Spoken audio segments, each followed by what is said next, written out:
Bien, pues vamos a continuar. Regreso a la pantalla.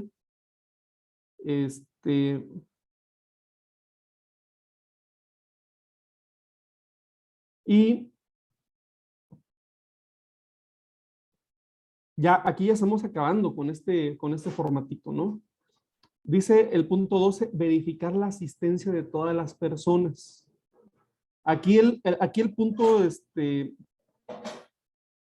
dependiendo del tipo de reunión, si uno se va a reunir con unas 4 o 5 personas, pues vale la pena, ¿verdad? Que a lo mejor un día antes de la reunión confirmemos la participación de los hermanos, ¿no? Eh, a través de un mensaje o de una llamada telefónica. Pero si se tiene una reunión más grande, entonces va a ser importante que se delegue a alguien para que confirme, ¿no? Eh,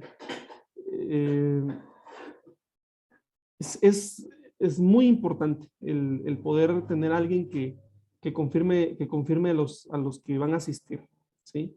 Entonces, si ya se hizo, bueno, ya se confirmó, ya se llamó por teléfono a los hermanos convocados y todos confirmaron asistencia.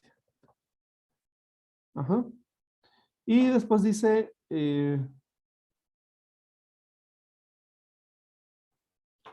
prepárese o prepararse, perdón. Dice allí, por ejemplo, las copias impresas, las transparencias, etcétera, ¿no? Este formato no es muy reciente, por eso todavía habla de cuando se utilizaban aquellas transparencias de acetato para exponer. Pero aquí el principio es, bueno, ya tienes todo lo que vas a necesitar, vas a tener material impreso, todo va a ser digital, como sea, bueno, recordar si ya lo tienes, ¿no? Entonces, sí, todo listo, todo listo. Ya tiene ahí usted su formato y ya, de hecho, ya tiene usted ahí, por ejemplo, hay dos puntos, el punto 6 y el punto 11, que, que, que no están listos todavía, ¿no? Todavía no están listos. Entonces, allí se va a dar usted cuenta qué tan preparado o qué tan preparadas están las reuniones que nosotros organizamos, ¿sí? Eh, yo les diría que se animaran a probar, ¿no? Que intentaran utilizar este formato en alguna reunión que tengan ustedes que organizar próximamente y luego me platican cómo les fue, ¿verdad? Si les fue útil, si les sirvió de algo, o a lo mejor ya lo estaban haciendo. Generalmente todos tenemos una cierta idea, ¿no? De cómo organizar. Sin embargo, esto nos ayuda mucho, ¿no? Y bueno, yo les comparto esto porque a mí me ha servido. Es muy útil anotar todo y dice un dicho que es mejor la tinta más económica que la más fina de las memorias, así que pues ahí tenemos tenemos un ejemplo. No sé si hay alguna pregunta, hermanos, sobre este punto. Bueno, yo le voy a mandar al hermano Abraham este formato para que ustedes lo puedan trabajar, ¿sí? Para que lo tengan. Y les voy a estar mandando otros también, otros formatos que les pueden ser útiles. Más adelante les voy a mandar el formato de una agenda, cómo elaborar una agenda de reunión, ¿sí? Este, si les sirve o ustedes adáptenlo con los formatos que ya utilizan. Bueno, ¿alguna pregunta o comentario o quejas o sugerencias, hermanos?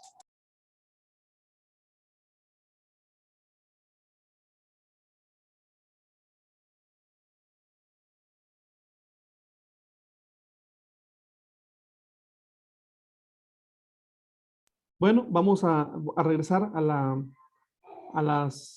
presentación original. Y esto surgió porque estábamos en el punto de las reuniones de trabajo. Entonces quedamos en esto, ¿no? Que es con los líderes en general, con las directivas en particular y con los responsables de cierta actividad o de cierto ministerio. Y no debemos de perder la oportunidad en cada reunión que tengamos de motivar, de estimular y también de verificar que se está haciendo, se está haciendo el trabajo. ¿Sí? Muy bien.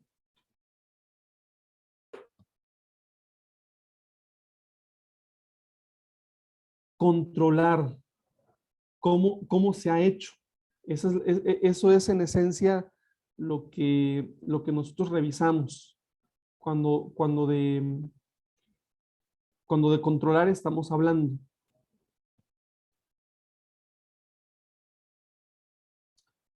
Y en las reuniones de trabajo podemos identificar que existen algunos objetivos. No que en cada reunión tengamos que abordar todos los objetivos, pero estas preguntas nos van a ayudar para enmarcar el porqué de las reuniones. Una reunión de trabajo es para ver los avances y para evaluar, ¿sí? Ver avances y evaluar. Fíjense que esta etapa de repente nos falla un poquito, ¿verdad? Porque podemos hacer planes y los empezamos a implementar, pero pocas veces nos reunimos para ver los avances y para evaluar cómo estamos caminando, ¿sí? ¿Qué va bien? Es decir, de lo que implementamos o de lo que se planeó y se organizó, ¿qué se está haciendo bien? Siempre hay cosas que se están haciendo bien, hermanos, ¿sí? Siempre hay cosas que se están haciendo bien, pero es necesario que identifiquemos qué es lo que se está haciendo que está bien, ¿sí? Pero también es necesario que nos hagamos la siguiente pregunta. ¿Qué va mal? Ok. ¿Cuáles son las áreas débiles? ¿En qué área todavía no nos sentimos consolidados? ¿Qué nos está faltando? Son preguntas. La siguiente es, ¿y por qué? ¿Por qué? ¿Cuál es la razón? ¿Sí? Entonces, esto nos genera, hermanos, el buscar tener acciones correctivas. Después de las acciones correctivas, viene el seguimiento a esas acciones correctivas y la resolución de los conflictos.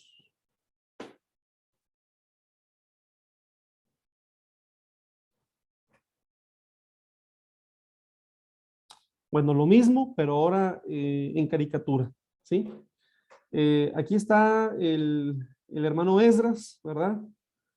Eh, y cuando dice ejecuciones normales, pues estamos hablando de lo que normalmente hacemos, ¿verdad? Los cultos, por poner un ejemplo, las predicaciones, las visitas pastorales, las reuniones de los departamentos, etcétera, ¿sí? Ya se está haciendo. Uh-huh. Y entonces, vamos a las evaluaciones. Una de las formas de hacer la evaluación no es la única, pero una de ellas son las reuniones, ¿verdad? Con el equipo de trabajo.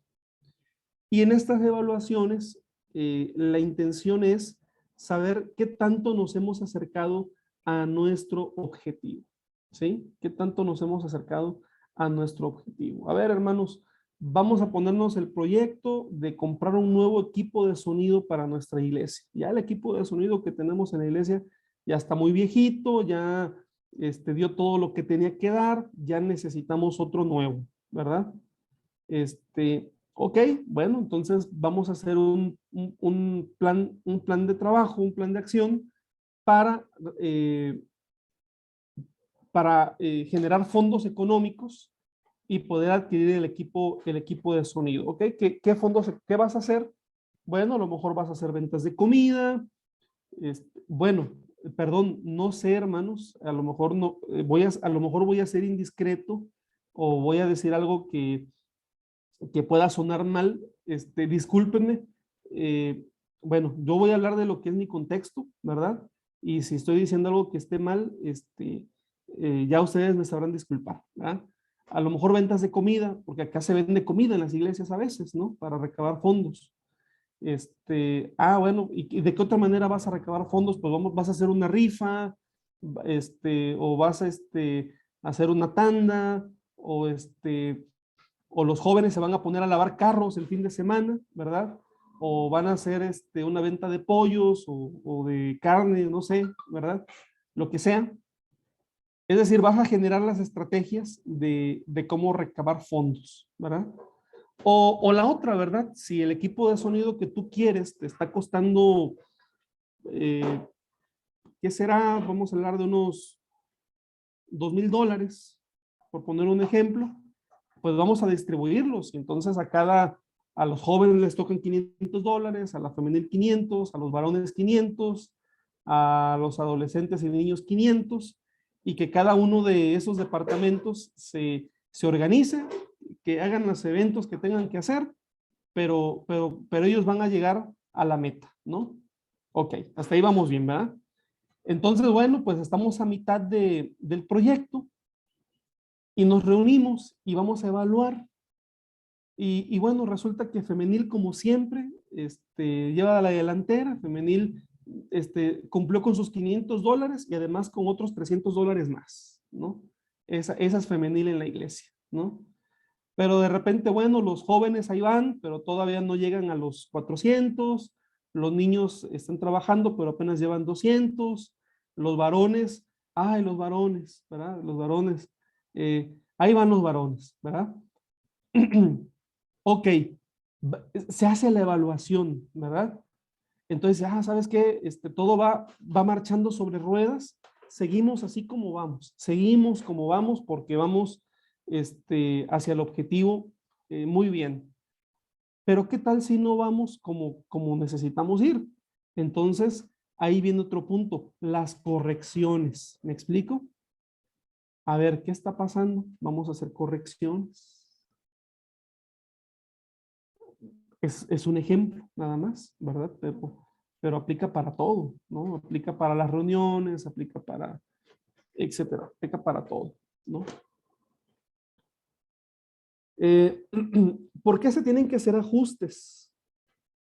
Bueno, en muchas ocasiones los ajustes tienen que ver, en algunos casos, por cuestión de tiempo, ¿verdad? Uno es el tiempo que se necesita para elaborar un proyecto, pero otro muy distinto es el tiempo disponible, ¿sí? Uno es el tiempo necesario y otro es el tiempo disponible, ¿sí? A veces no se cuenta con el tiempo necesario. Y, y bueno, quienes sirven de manera voluntaria a la iglesia, hermanos, pues la iglesia se sostiene precisamente por quien sirve de manera voluntaria. No es y no somos los que estamos a tiempo completo los que sostenemos la iglesia, sino los voluntarios.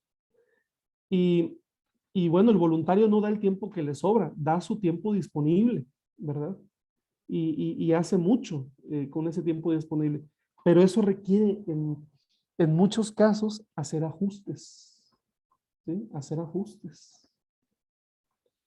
Y después estamos hablando también que es necesario establecer criterios para los ajustes que se tienen que realizar.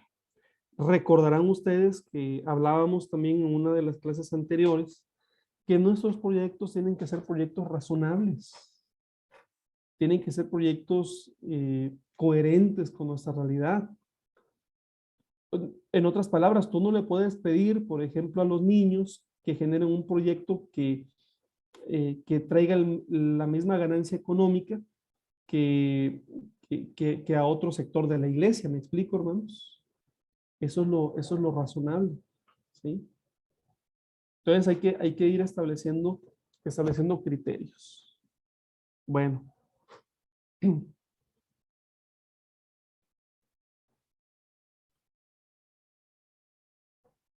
Ahora vamos a otro punto, ¿no? Ya que hablamos del tema de correcciones, pues nos vamos a ir ahora con algo que es lo que ocasiona que las correcciones sean necesarias, ¿sí? Y la pregunta es, ¿qué es un problema? ¿Qué es un problema? ¿Sí? Bueno, vamos a definir un problema eh, en este momento como una desviación de lo que nosotros proyectamos y que era el estado deseado, ¿sí? Por ejemplo, aquí tenemos que hay una persona, un hermano de nuestra iglesia, el hermano Esdras, ¿verdad? Y que él tenía un deseo muy agradable, que era construirse una casa muy bonita, una casa de madera, este, bonita se ve la casa, ¿verdad?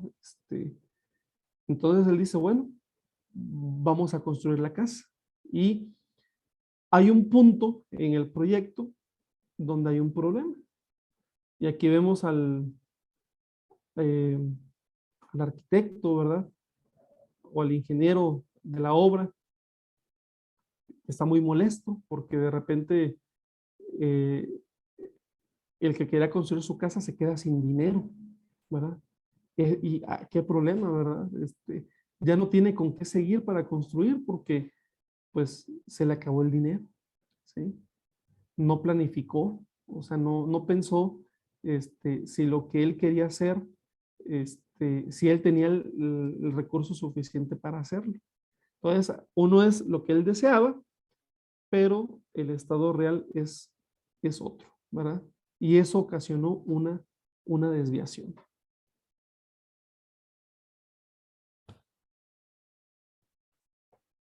Pues nosotros, hermanos, en la iglesia, independientemente del área en la que nosotros podamos servir, nos vamos a encontrar con muchos problemas.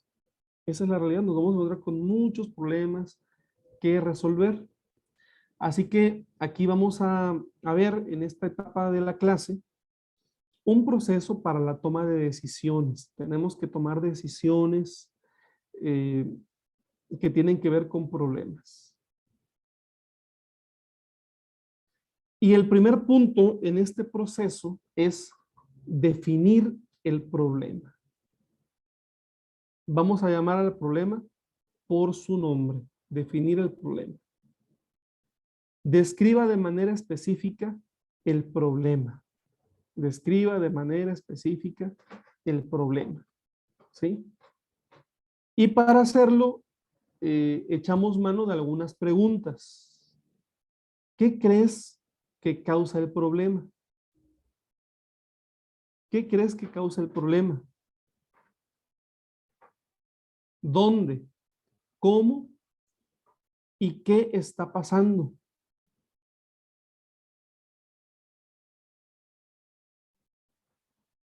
¿Con quién está pasando?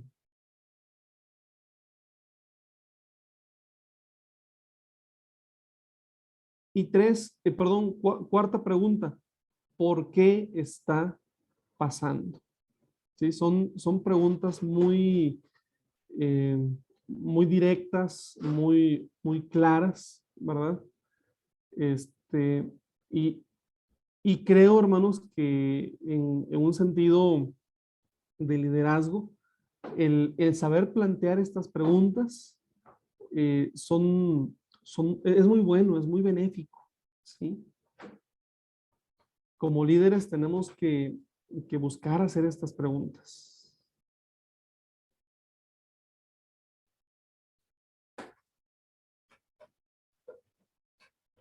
Siguiente. Bueno, dice, definir un orden o prioridad en los problemas a tratar. Distinguir entre urgente e importante. Y entender nuestro rol en el problema es, es importante, ¿sí?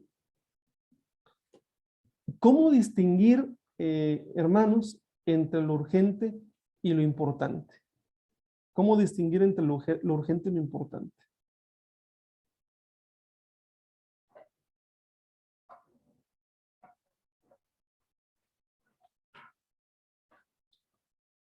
Es como ponerles un ejemplo, ¿verdad? De repente me entra una llamada telefónica en este momento, ¿verdad? Y entonces yo digo, hermanos, denme unos minutos porque tengo que atender una llamada telefónica muy importante. Yo así les digo a ustedes, una llamada muy importante. Y de repente, bueno, agarro mi teléfono y es una amistad que me llama y que me dice, ay, hermano, oye, qué gusto saludarte, ¿cómo estás? Y yo le digo, ah, estoy muy bien, me da mucho gusto saludarte. Acaba la llamada y les digo, hermano, muchas gracias porque me dieron oportunidad. ¿Realmente era urgente? ¿Realmente era importante esa llamada, hermanos? No, no era importante. ¿Por qué? Porque yo podía decirle a esa persona, ¿sabes qué? Permíteme y te devuelvo la llamada cuando finalice la clase. Y no había ningún problema. O decirle, oye, ¿es importante lo que me quieres llamar? No, no, no, nada más para saludar. Ah, mira, te devuelvo la llamada. Y el asunto es que a veces, hermanos, nos comprometemos mucho con lo urgente en la iglesia. Nos comprometemos mucho con lo urgente, con cosas que se tienen que hacer, pero que no son las más importantes. El ejemplo de los apóstoles es el ejemplo que ahorita traigo en mente, ¿verdad? Porque ya ellos estaban rebasados y les decían, tenemos que buscar a alguien, a nombrar diáconos que sirvan en las mesas para que no descuidemos lo importante, que era orar y predicar el mensaje para los apóstoles, ¿verdad? Bueno, nosotros también tenemos que hacer tenemos que hacer esa evaluación, ¿sí? Distinguir entre aquellas cosas que son urgentes porque alguien las tiene que hacer o porque se tienen que hacer y aquellas que realmente son importantes. ¿Y cuál es nuestro rol en el problema? ¿Qué papel jugamos o desempeñamos en el problema? Entenderlo es importante, ¿sí? Entenderlo es importante, ¿sí? En cierta ocasión, un hermano me llama ya muy de madrugada, hermanos, y él estaba muy preocupado, estaba así como muy inquieto, había tenido una discusión muy fuerte con su esposa, ¿verdad? Quería que yo en ese momento fuera a su casa, ¿verdad? Porque estaban así en plena crisis en ese momento, ¿no? Estoy hablándole de 2 de la mañana, 3 de la mañana. Yo no tenía vehículo en ese momento, no tenía automóvil. Y él quería, y él sabía que yo no tenía automóvil, pero no me decía, voy por ti o te mando un taxi, nada, ¿verdad? No, pero él quería que yo fuera. Y en esa plática y en esa intranquilidad me dice, hermano, es que ya llevo 15 años viviendo este tormento. Le digo, bueno, si ya llevas 15 años, no te va a hacer daño aguantarte una noche más. Te veo en la tarde, te veo más tarde, porque ahorita no puedo ir, ¿no? Sí, me explico, hermanos. Pero si eso hubiese sido, yo iniciando el pastorado, yo me voy, hermanos. O sea, si hubiese sido yo recién formado pastor, yo me voy y dejo a mi esposa con la preocupación porque digo, no, es que tengo que ir. No, hay que distinguir entre lo que es urgente y lo que es importante, ¿sí? Y eso aplica para todos.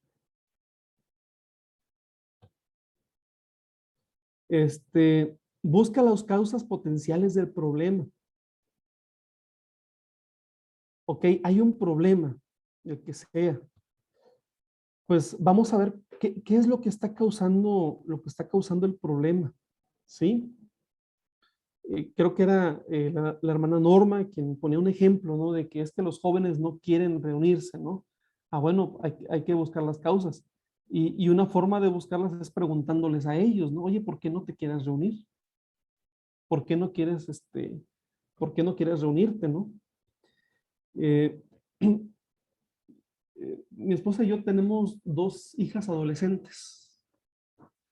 Y, y por ejemplo, algo que hemos notado, hermanos, con los adolescentes aquí, es que ya el formato de predicación que funcionaba para mi generación y para generaciones anteriores, para los adolescentes ya no les funciona tanto, hermanos. Y yo tenía ese conflicto, decía, bueno, ¿qué gano con decir si eso está bien o está mal? Las cosas son como son y punto, ¿verdad? Entonces mi esposa les pregunta, oye, ¿y cómo tiene que ser para ti o cómo te llama a ti la atención escuchar una predicación? Y dice, no, es que no le den tanto vueltas a las cosas, que sean más concretos, este, entendemos a la primera, ¿verdad? Así que ellos quieren que las cosas sean así como directas y como rápidas, ¿no? Pero pocas veces les preguntamos, hermanos, pocas veces les preguntamos a los jóvenes, a los adolescentes, su forma de pensar, ¿no? Y bueno, en ese caso tendríamos que buscar las causas de cualquier problema, ¿sí? De cualquier situación que se está dando. Que bajó la asistencia a la iglesia, ¿qué está pasando? ¿Sí? Buscar las causas del problema. Y buscando las causas del problema, lo siguiente es identificar alternativas. Y al identificar alternativas, aquí tenemos que ir incluyendo a las personas en ese proceso de participación, produciendo ideas, teniendo reuniones y decirles, a ver, ¿y qué podemos hacer? O sea, ¿qué se puede hacer? ¿Qué se puede lograr? ¿Cómo se puede revertir la situación que se está dando? Y tenemos que involucrar, ¿no?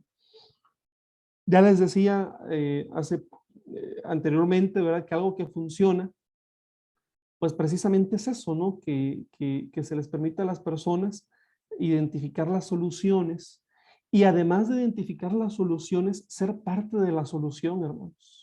¿Sí? A mí me gusta mucho la historia de José. Bueno, toda la historia de José me gusta, pero en particular la parte que les voy a mencionar es cuando José está ante el faraón y le revela el sueño a faraón y y José le recomienda a Faraón, o sea, José no se queda con el problema de decir, Faraón, estás en un grave problema, estás en un problemón, ¿no? No, por ejemplo, hoy se repite, hermanos, porque hoy estamos batallando con la escasez de agua, ¿no? Pues imagínense, ¿no? Vamos a poner este ejemplo, era algo parecido, nada más que en la época de José era escasez de alimento, ¿no? Entonces aquí se está batallando con escasez de agua, no va a haber agua y que contextualizando que dijera, ¿sabes qué? Va a haber 7 años de mucha agua, pero tienes que almacenar porque después va a haber 7 años de mucha escasez de agua, ¿no? Bueno, así de grave era el asunto que nos narra Génesis. Y José le dice, pues, Faraón, debes de poner a alguien de tu completa confianza, que sea un buen administrador, que sea una persona sabia, para que pueda administrar los recursos. Y nosotros elogiamos mucho a José, hermanos. Pero si analizamos la historia, Faraón también era un hombre muy sabio. Era un hombre muy sabio. Porque Faraón le dice a José, tú ya diste la solución, también tú puedes ser parte de la solución, ¿sí? Pues tú. Y algo así, hermanos, es lo que nosotros tenemos que provocar con nuestros hermanos de la iglesia. A ver, hermano Mario, tenemos este problema. ¿Qué me recomienda usted? No, pues yo le recomiendo así, así, así, ¿no? Bueno, hermano Mario, ayúdeme para implementarlo. Eso vale la pena, ¿no? Entonces, eh, también, hermanos, producir ideas, comprometer a los hermanos, generar opiniones, pero que no se queden en opiniones, sino que pasen a la acción, ¿no? Identificar alternativas. Bueno, yo sé que esto que les estoy diciendo, hermanos, son cosas de sentido común y que muchas de estas seguramente ya las conocen y probablemente ya pues las han visto en alguna otra capacitación o en algún otro espacio dentro de la iglesia, pero me parece que también es algo importante a manera de recordatorio si es así, pero sobre todo a manera de reflexión, ¿verdad? Por eso les decía, o sea, tan sabio fue José como sabio fue el faraón, ¿verdad? De decirle, pues tú, José, ¿sí? Ahora, de las alternativas, pues siempre va a haber muy buenas ideas, siempre va a haber muy buenas ideas, pero tenemos, al estar al frente, hermanos, tenemos que considerar cuál alternativa resolverá el problema a largo plazo. ¿Cuál alternativa es más realista en este momento? ¿Qué recursos tenemos? ¿Están accesibles? ¿Tenemos el tiempo suficiente para implementar la alternativa que estamos escogiendo? ¿Y cuál es el riesgo asociado a cada alternativa? ¿Sí? Bueno, aquí tenemos, ¿es más el beneficio o el costo? ¿Sí? ¿Qué es más, el beneficio o el costo? Son todas esas preguntas que debemos hacernos. Establecer un plan de acción para implementar la mejor alternativa. La mejor, vamos a escoger y vamos a escoger la mejor. Y empezamos a pensar, ¿cómo se verá esta situación cuando el problema se ha resuelto? ¿Qué pasos se han de tomar para la implementación de la mejor alternativa para resolver el problema? ¿Qué sistemas o procesos deberían ser cambiados por una política o procedimiento? ¿Cómo sabemos que los pasos se están llevando a cabo? ¿Qué recursos se necesitan en términos de personas, facilidades y finanzas? ¿Cuánto tiempo se necesita para implementar la alternativa? Para ello es necesario la creación de una agenda. ¿Y quiénes serán responsables de asegurarse de la implementación del plan? Muchas preguntas, no se abrumen, hermanos. Aquí todos estamos aprendiendo, pero son preguntas de reflexión, son preguntas que nos hacen ver que no tenemos necesidad de tomar decisiones al vapor, sino que hay muchas cosas que tenemos que tomar en cuenta y que tenemos que considerar, ¿sí?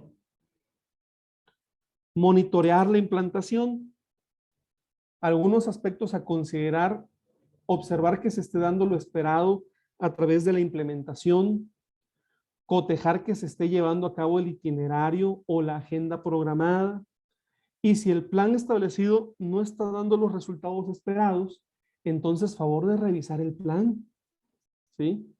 Un plan debe ser flexible, no me voy a atar un plan nada más porque ya lo establecí. Tiene que tener la flexibilidad para hacer los ajustes que sean necesarios, ¿sí? Verificar si el plan ha sido efectivo o no. Y una manera de ver su efectividad es verificar que las operaciones vuelvan a la normalidad. Auscultar si los cambios realizados evitarán el mismo problema en el futuro. Preguntarnos qué hemos aprendido del proceso de toma de decisiones. Hemos adquirido conocimiento, entendimiento, destrezas. Realizar un memorando que describa los logros del esfuerzo durante el proceso de resolver el problema y compartirlo con todos y con todas. Bueno, para mí siempre ha sido muy útil tener una libreta, escribir y escribir siempre todo, ¿verdad? Entonces, todos estos pasos nos motivan a eso, ¿verdad? Nos motivan a escribir y tenerlo siempre presente. Ahora, estamos hablando de toma de decisiones. ¿Cuáles son los errores en la toma de decisiones? Focalizarse en una sola fuente de información. Nosotros necesitamos para tomar decisiones tener toda la información a la que podamos tener acceso, hermanos. ¿Sí? Necesitamos estar muy bien informados. ¿Sí? Así que para tomar decisiones no podemos solamente fiarnos de una sola fuente de información. ¿Sí? sobreestimar o subestimar el valor de la información recibida, recibida de otros. Sobreestimar es darle, obviamente, una importancia mayor, ¿verdad?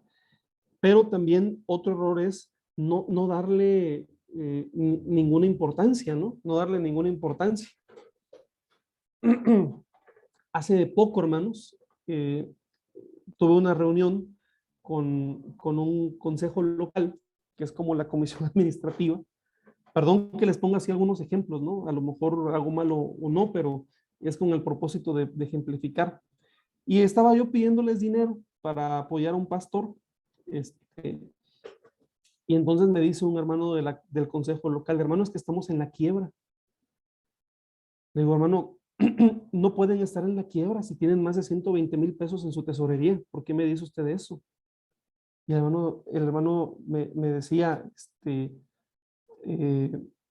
no, pero es que, digo, hermano, no están en la quiebra, ¿no? O sea, él no sabía que yo tenía esa información, ¿no? Pero si no me quedo con lo que él me dice, estamos en la quiebra, ¿no? Entonces necesitamos tener toda la información de la que podamos echar mano. Otro problema, hermanos, es escuchar y ver solo lo que queremos.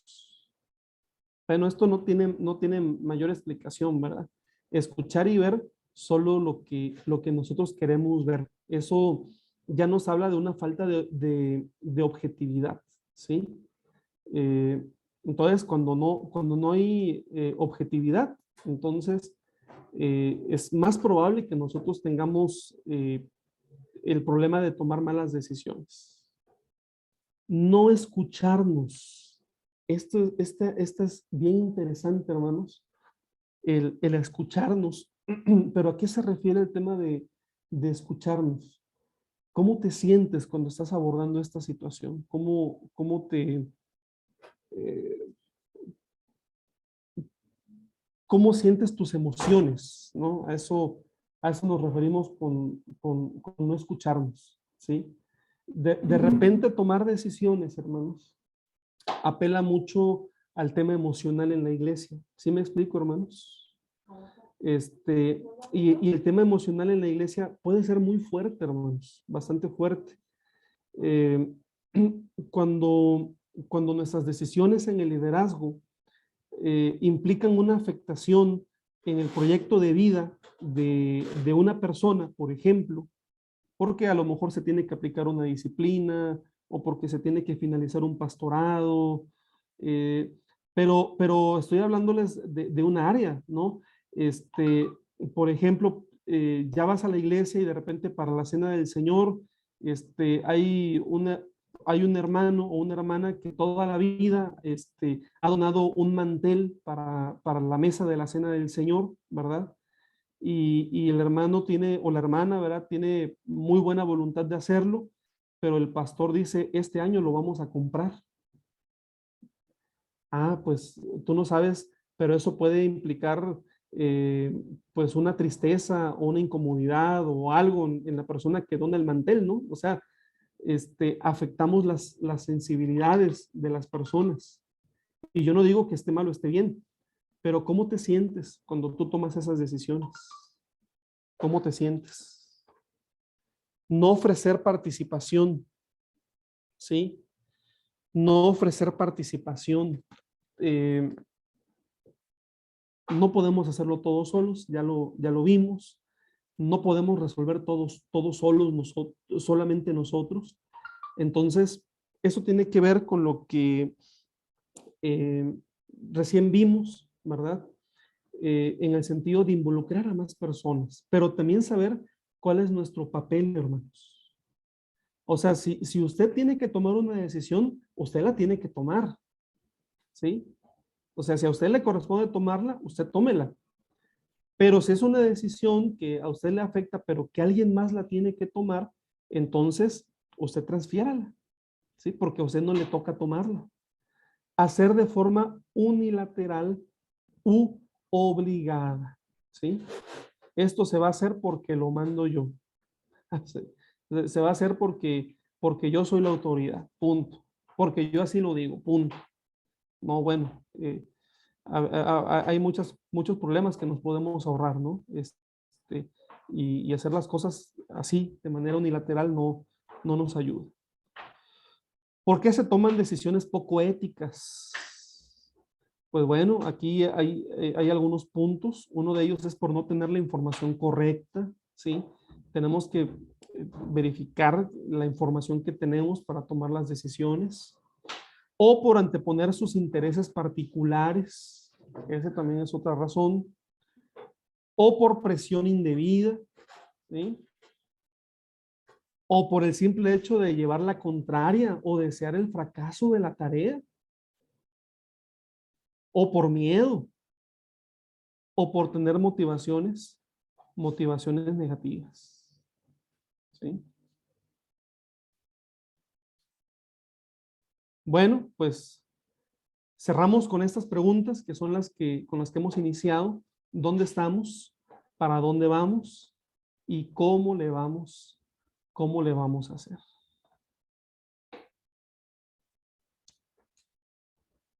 Pues, queridos hermanos, yo espero que esta clase la hayamos disfrutado. Yo la disfruté mucho. Y bueno, también quiero comentarles que por cuestiones de una reunión de trabajo también eh, de la iglesia, este jueves, hermanos, ya había platicado con mi hermano Abraham, un servidor no podré compartir la clase. Entonces, nos estaríamos viendo hasta el próximo martes. Y bueno, me pondré de acuerdo con el hermano Abraham para, para reponer la clase del próximo jueves, primeramente Dios. Vamos a despedirnos, hermanos. También, bueno, hoy mi esposa me ha comentado que una compañera de ustedes del grupo y una hermana muy estimada, la hermana Esmeralda, se encuentra eh, en una cirugía, hermanos, o ha estado en una cirugía. Pues quisiera que aprovecháramos también para elevar una oración a Dios, para despedirnos y poner también la vida de nuestra hermana Esmeralda, pidiéndole a Dios que él pueda restablecerla, hermanos. Así que vamos a orar para finalizar. Amado Padre Celestial, que habitas en las alturas de los cielos, te damos muchas gracias, Señor, por tu misericordia, por tu inmenso y gran amor con cada uno de nosotros. Y gracias, Señor, porque nos has permitido tener este espacio de la clase, en el cual te pido que sobre todas las cosas tú puedas dirigirnos y dirigir el entendimiento de cada uno, Señor, para poder